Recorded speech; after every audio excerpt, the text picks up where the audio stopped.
dear friend Kirill Potapov, my Russian counterpart.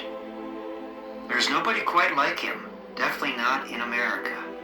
And I never thought that my kindred spirit would be found in Russia. But here he is. Then I think back to my bear on October 17th, 2024. So it's snowing. October 17th, 2024. Here she goes. Kitty's going back to her den. October 17th, 2024. Kitty's having her final pie. I believe she's going to go to sleep. And indeed, she wouldn't wake up until the middle of April. A couple weeks after that, the USDA showed up seeking revenge on May 5th and checked her out, of course, and looked in her mouth and all that. And then after that, all hell broke loose and that raid happened in June. But all this just brings back the memories of a phone call that I recorded between Ryan Scott, the director, on August 9th, 2024. Told me everything. The Alaska Department of Fish and Game desires that I close the book on my crazy life here in Haines. Am I right so far? You are, Steve. I mean, let's both get on the same sheet of music. We've been around animals for many, many years. Euthanasia it's out there, but we are trying like hell to avoid it. The whole timing issue is giant. Recognizing that the USDA process, may be prolonged, and I'm going to guess it. I'm just going to assume it's going to be at this point. So you have to make a decision if you are going to continue to pursue that, and your decision will feed back into how we move forward as the state. And I'm not going to tell you that we're going to do X if you pursue the vet agreement. We're going to do Y if you don't. And I know you're struggling right now, and for that, I am sorry. I know you're hurting, and that's I don't like that. And for that, again, I'm sorry. Oh, he's sorry, is he? After my USDA license wasn't renewed on August 5th, 2024, I sent an email to the state of Alaska and asked them point blank, "Are you trying to shut me down?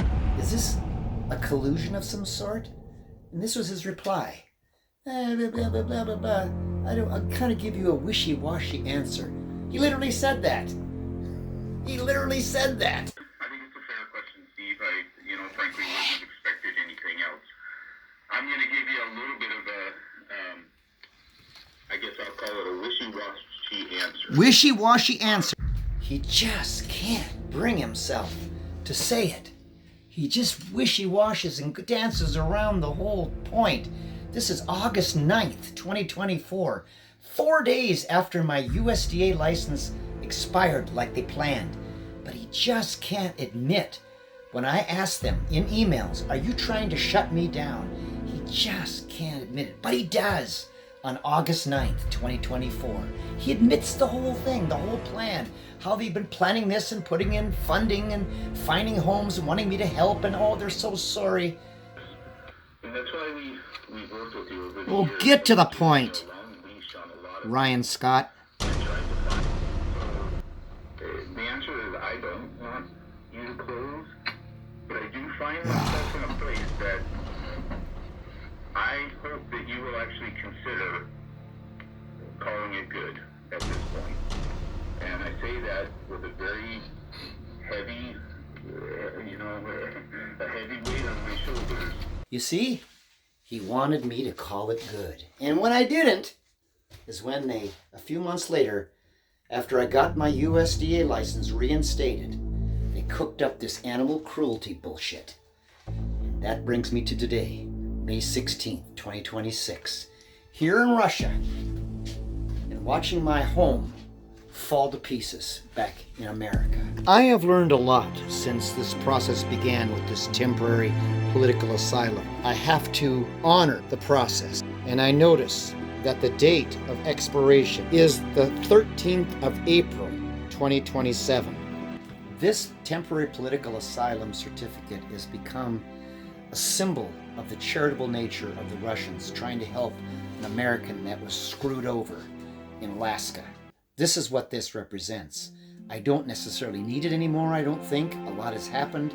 I've learned a lot. I want to live in this country as well as Alaska. I want to maintain my U.S. citizenship.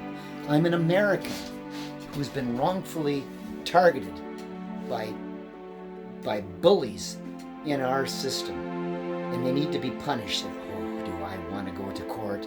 I want so badly to go to that criminal court. I would love to fly back tomorrow and go to court and fight this, but I have to wait. Meanwhile, the Russians continue to post articles about me with more information of my life than even my parents didn't even know.